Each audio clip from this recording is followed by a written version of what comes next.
Bismillah. Assalamualaikum warahmatullahi wabarakatuh. Hari ini sudah masuk tanggal 25 Zulqa'dah. Insyaallah 5 hari lagi masuk hari ke-6 kita akan berjumpa dengan bulan Zulhijjah. Salah satu bulan-bulan yang dimuliakan oleh Allah dan bulan-bulan yang wajib kita hormati. Di bulan-bulan itu kita harus berbuat kebaikan-kebaikan dan dilarang untuk berbuat kezaliman-kezaliman. Di antaranya adalah bulan Zulhijjah. Allah memberikan pilihan-pilihan dari bulan-bulan yang telah Allah ciptakan. Masing-masing memiliki keutamaan, masing-masing memiliki kebaikan. Tentu berdasarkan dalil. Bagaimana dengan bulan Zulhijjah? Di dalam surat At-Taubah, surat 9, ayat 36, Allah Subhanahu wa ta'ala berfirman, di dalam ayat ini, bahwa Allah menciptakan bulan-bulan itu dalam satu tahun ada 12 bulan. Sesungguhnya jumlah bilangan bulan-bulan di sisi Allah ada 12 bulan. Kapan Allah ciptakan bulan-bulan itu? Ketika Allah telah menciptakan langit dan bumi. Dan di antara 12 bulan itu minha arba'atul hurum, ada 4 bulan yang diharamkan. Itulah agama yang hak, itulah agama yang lurus. Maka Allah melarang di situ. Maka janganlah kamu di bulan-bulan yang diharamkan tadi mendolimi dirimu sendiri. Perangi orang-orang musyrik itu semuanya. Jika mereka memerangi kamu, karena mereka telah memerangi kamu semuanya. Sesungguhnya ketahuilah Allah bersama orang-orang yang bertakwa. Dari 12 bulan, Allah katakan ada 4 bulan yang diharamkan. Apa saja bulan yang diharamkan itu? Di dalam hadis yang diriwayatkan oleh Imam Bukhari dan Muslim dari sahabat Abi Bakrah, semoga Allah meridhoinya, telah bersabda Rasulullah SAW, sesungguhnya zaman terus berputar dan terus berputar, sebagaimana sejak Allah ciptakan langit dan bumi. Dan di dalam 1 tahun Allah telah tetapkan 12 bulan. Ada 4 bulan yang diharamkan, 3 bulan berturut-turut. Bulan ini Zulqa'dah, bulan yang akan datang Zulhijjah, bulan berikutnya Muharram, bulan 11, bulan 12, bulan 12, bulan 1. Ini berturut-turut. Dan yang keempat adalah bulan Rajab, bulan ke-7 yang letaknya antara Jumada Tsani dan bulan Sya'ban. Inilah 4 bulan yang diharamkan. Lalu apa yang dilarang oleh Allah? Jangan dilanggar. Keharamannya, larangannya, maka perbanyaklah kebaikan-kebaikan pada bulan-bulan itu. Nanti kita akan bahas khusus adalah bulan Zulhijjahnya. Di surat 5 Al-Maidah awal ayat kedua, di situ Allah berfirman, wahai orang-orang yang beriman, jangan kamu melanggar syiar-syiar Allah, aturan-aturan Allah, batasan-batasan Allah, dan jangan melanggar larangan di kehormatan bulan-bulan haram. Gak boleh melanggar kehormatan bulan haram, karena di sana ada yang dilarang. Seluruh perbuatan dolim sekecil apapun di bulan-bulan itu haram hukumnya. Apakah itu dolim sesama manusia? Apakah dolim terhadap dirinya sendiri? Apakah dolim terhadap Allah? Semuanya diharamkan. Maka supaya kita meninggalkan perbuatan-perbuatan dolim itu, mari perbanyak amal saleh, perbanyak ibadah. Bahasan kita khusus sekarang di bulan Muharram, yakni di bulan Zulhijjah. Apa sih ibadah yang bisa kita lakukan di bulan Zulhijjah? Sebetulnya semua ibadah yang kita lakukan sehari-hari, hanya ada kekhususan di bulan Zulhijjah ini. Sebagaimana Allah berfirman di surat Al-Fajr, surat 89. Dari ayat 1 sampai ayat 4. Demi waktu fajar, demi malam yang 10, demi yang genap dan demi yang ganjil, dan demi malam apabila telah berlalu. Para ulama berbeda pendapat tentang malam yang 10. Di situ Allah bersumpah 3 sumpah. Demi waktu fajar, demi malam yang 10, demi yang genap dan yang ganjil, dan demi malam apabila telah berlalu. Apakah malam yang 10 itu? Sebagian mengatakan 10 awal Zulhijjah, sebagian mengatakan 10 awal Muharram, sebagian mengatakan 10 akhir Ramadan. 10 akhir Ramadan itu keutamaannya di malamnya. Yang tidak ada yang lebih baik dari itu. Karena di 10 akhir malam Ramadan adanya malam-malam Qadar.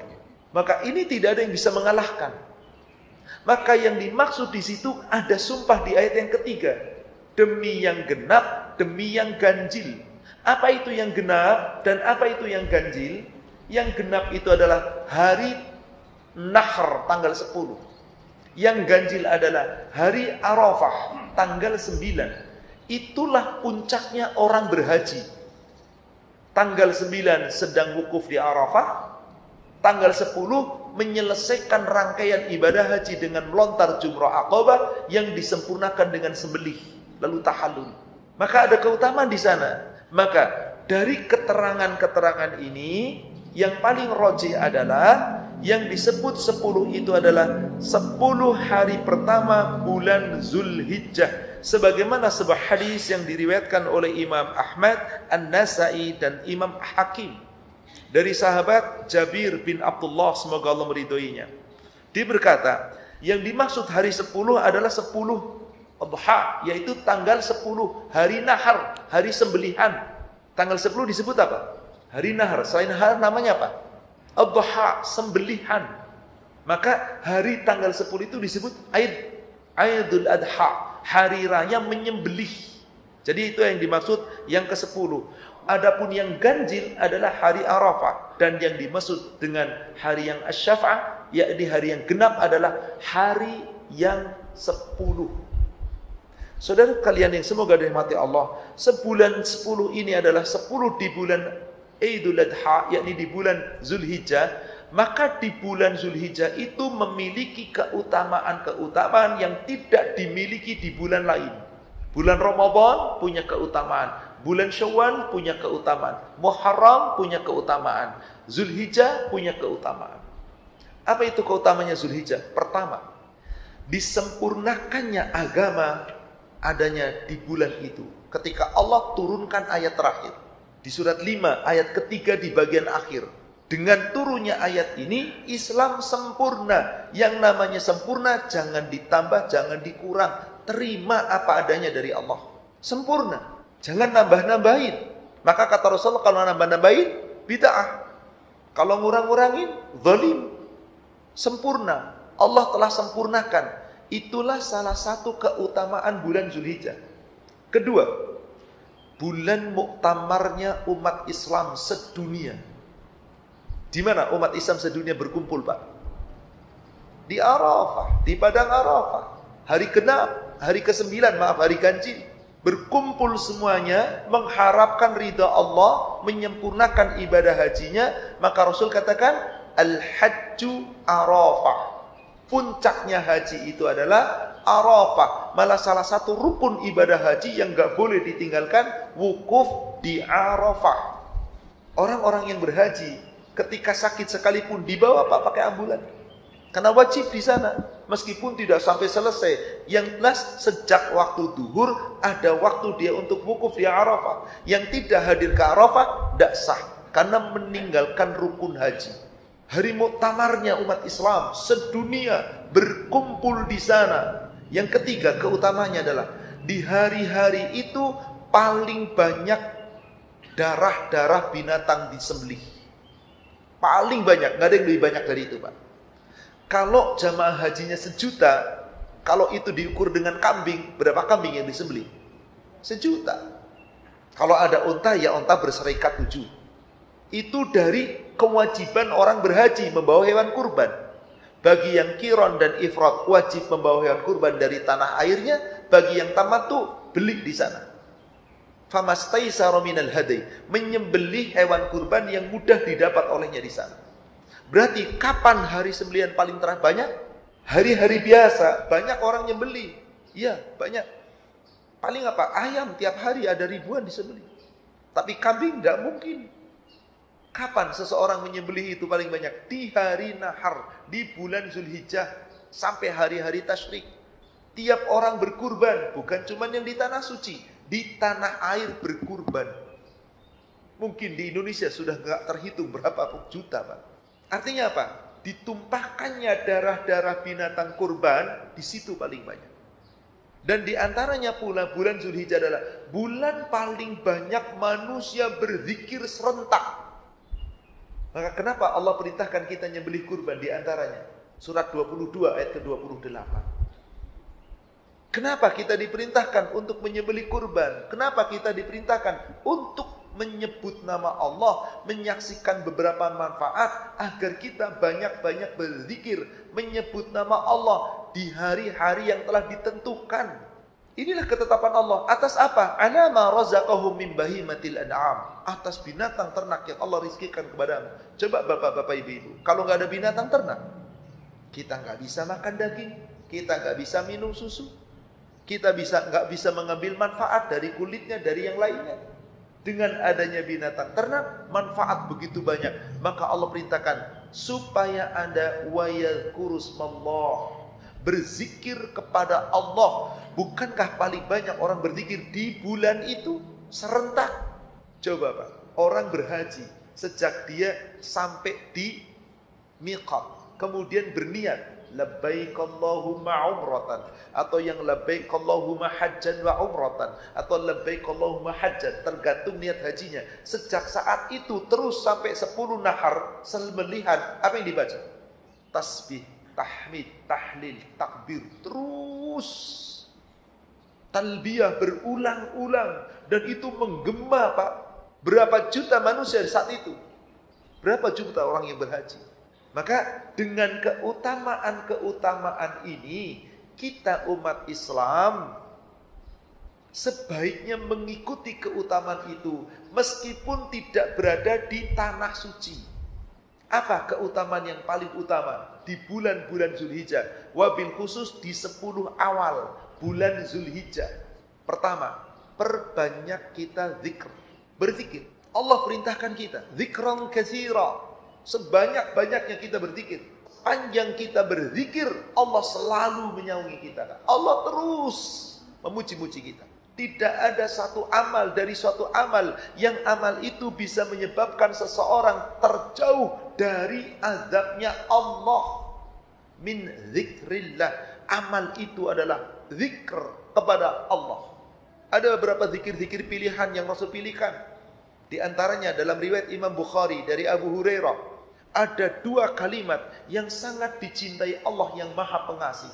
Diucapkan sangat ringan oleh lisan, tapi di timbangan amal sangat berat.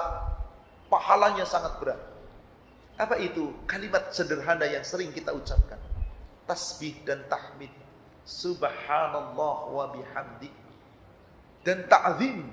Subhanallahil azim.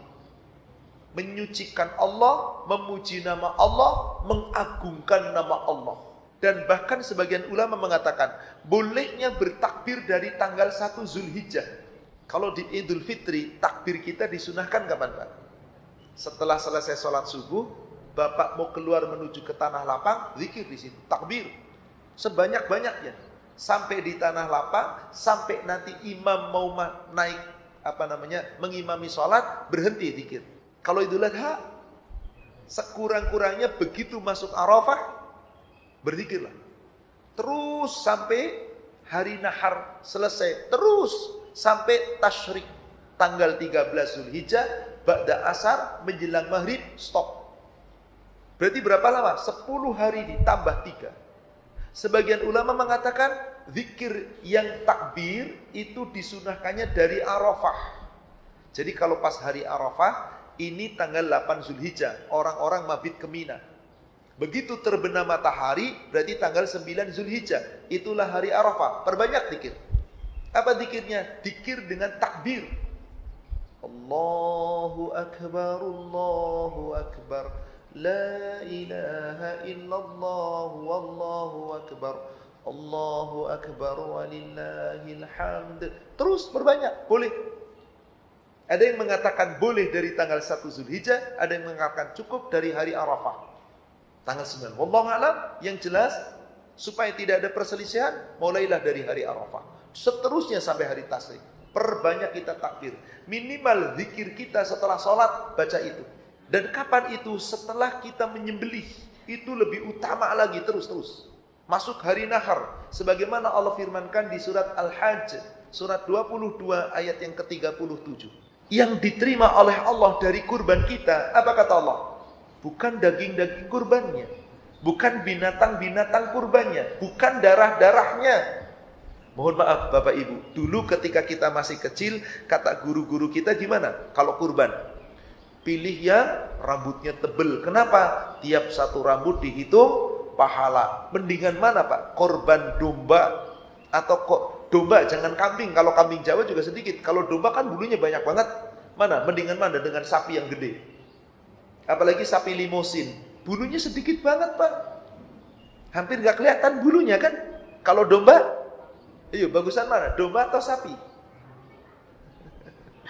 Banyakan bulunya. Dari mana dalilnya?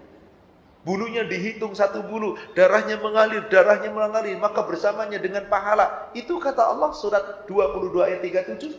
Wala dima'uha, yang akan sampai kepada keridhaan Allah dari kurban-kurbanmu, itu bukan dagingnya, bukan darahnya, bukan bulu-bulunya, enggak. Yang sampai kepada Allah ketakwaan kamu. Ada orang Pak, sapi limosin seharga 60 juta, korban sendiri. Di sana sini-sini. Tolong tulis dari fulan. Ini kebetulan bulan depan mau ada pemilihan. Fulan ini, jangan lupa fulan. Ini gak ada apa-apanya Pak. Demi Allah gak ada apa-apanya. Kenapa? Dia ria dan ingin dapat balasan. Di mana ikhlasnya? Allah yang maha tahu. Kapan saum yang kita lakukan? Saum yang kita lakukan itu adalah di 10 hari di bulan Zulhijjah. Tapi karena tanggal 10 itu haram, tidak boleh. Jadi Rasul saumnya di bulan Zulhijjah, dari mulai tanggal 1 sampai tanggal 9 gak pernah ditinggal. Di tiap-tiap bulan yang lain selain Zulhijjah gak pernah ninggalkan 3 hari pertama. 3 hari, yakni Ayyamul Bait. Karena ini wasiat pula Rasul kepada kita. Berarti bagaimana di bulan Zulhijjah? Anda gak boleh puasa di tanggal 13. Karena tanggal 13 hari Tasyrik. Hari Tasyrik itu adalah hari bersuka cita, hari makan dan minum. Maka nggak boleh saum. Berarti bagaimana saumnya? 14, 15. Boleh nggak tambahkan 16? Silahkan. Tapi hari-hari biasa, mana hari-hari biasa? Mu'az bin Jabal, Abu Dzar mendapatkan wasiat dari Rasul. Rasul perintah kepada kami dan mewasiatkan kepada kami agar puasa 3 hari setiap bulan. Yakni tanggal 13, tanggal 14, tanggal 15. Jangan sampai melanggar, karena kedzaliman di bulan haram dilipat gandakan dosanya. Assalamualaikum warahmatullahi wabarakatuh.